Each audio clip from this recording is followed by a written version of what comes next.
আজ অনেক দিন পর তোমাদের সাথে একটা মেনু শেয়ার করতে চলে এলাম।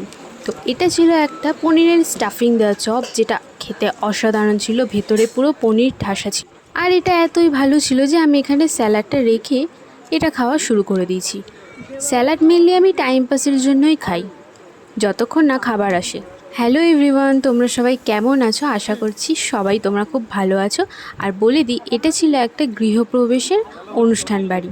যাওয়ার সাথে সাথেই ঠান্ডা ঠান্ডা আম পান্না আর ভেজিটেবল বল খাওয়া হয়ে গেছে, কিন্তু সেটার ক্লিপ নেওয়া আর হয়নি। তো নেক্সট এখানে দিয়ে দিয়েছিল কচুরি, আর তার সাথে ছিল ঝাল ঝাল কষা কষা আলুর দম, যেটা এর সাথে খেতে জাস্ট চুমু লাগছিল। তারপর এখানে চলে এলো পোলাও আর পনির। আর তোমরা তো বুঝতেই পারছো, গৃহপ্রবেশ মানে এখানে সমস্ত ভেজ আইটেমই ছিল। তারপরে এখানে সবসময় যেমন আমি করে থাকি, ফ্রুট চাটনির সাথে পাঁপড় লাগিয়ে লাগিয়ে খেয়ে নিলাম। আর শেষ পাতে চলে এলো রসগোল্লা আর কালাকাঁদ। এই কালাকাঁদটা সত্যি খুব সুন্দর ছিল। তারপরে আমি আইসক্রিম আর হাজমোলা নিয়ে বাড়ি ফিরলাম। তো দেখা হবে তোমাদের সাথে অন্য কোনো ভিডিওতে। সবাইকে টাটা।